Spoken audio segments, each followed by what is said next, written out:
የኢትዮጵያ ሀገራዊ ምክክር ኮሚሽን ለ2019 በጀት ዓመት የ2.6 ቢሊዮን ብር የበጀት ጥያቄ አቅርቧል። ኮሚሽኑ ይህንን የበጀት ጥያቄ ያቀረበው የሕዝብ እንደራሴዎች ምክር ቤት የፕላን በጀትና ፋይናንስ ጉዳዮች ቋሚ ኮሚቴ የኮሚሽኑን የበጀት አፈጻጸምና ዕቅድ በተመለከተበት ወቅት ነው።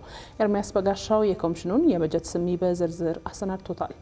በሕዝብ እንደራሴዎች ምክር ቤት የፕላን በጀትና ፋይናንስ ጉዳዮች ቋሚ ኮሚቴ የዴሞክራሲ ተቋማትን የ2018 በጀት አፈጻጸምና የ2019 የበጀት ዕቅድ መመልከቱን በመቀጠል ዛሬ የኢትዮጵያ ሀገራዊ ምክክር ኮሚሽንን በጀት ተመልክቷል።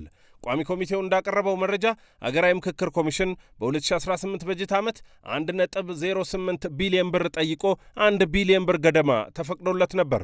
ከዚህ ውስጥ ኮሚሽኑ ባለፉት 9 ወራት ለምክክር ሥራ ከተመደበለት 800 ሚሊዮን ብር ገደማ ውስጥ ጥቅም ላይ ያዋለው ከ3.7 በመቶ ያለፈ አይደለም።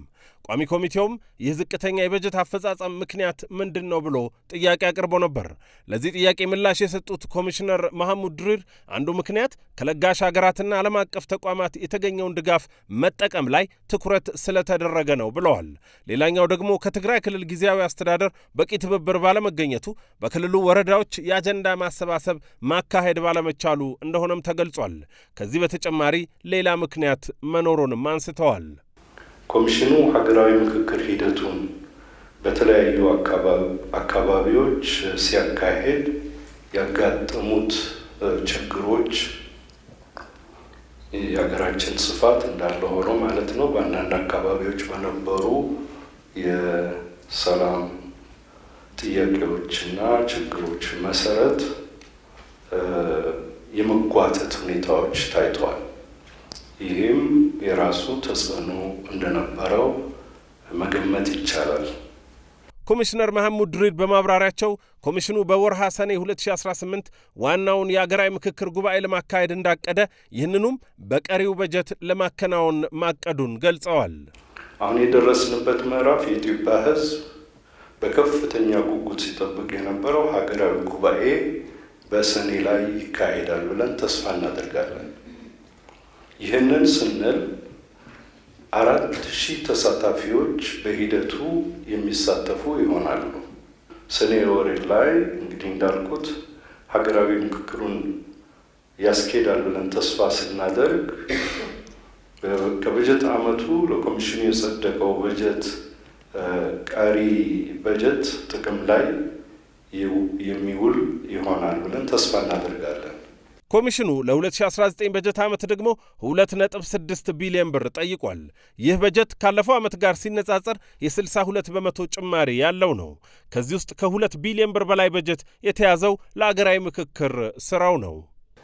ቴማቲክ በየጭብጡ ይደረጋል በተባለው መሰረት 4000 ተሳታፊዎች አጠቃላይ ሂደቱ ለነሱ ታሳቢ ያደረገ በጀት ሰኔ ላይ ከሰኔ ጀምሮ እናደርጋለን ስለተባለ በሰኔ በዚህኛው በጀት ዓመት ከተጠቀምን ከሐምሌ 1 ጀምሮ ደግሞ ይሄኛው በጀት ያስፈልገናል ብለን ያስብ ነው። ያ ማለት መጀመሪያው ኳርተር ላይ ስለሚያርፍ ሀገራዊ ምክክሩ ቶሎ እንዲፈቀድልን እንፈልጋለን የሚል ነው።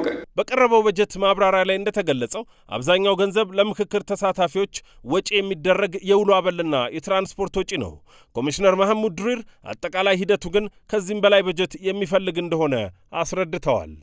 በአጠቃላይ ለሀገራዊ ምክክሩ ሊወሰድ የሚችለው ታሳቢ ደግሞ ከዚህ ይበልጣል ብለን እንገምታለን። ምክንያቱም አጀንዳዎች አሁን እንግዲህ አጀንዳዎች ተለይቶ ተቀርጸው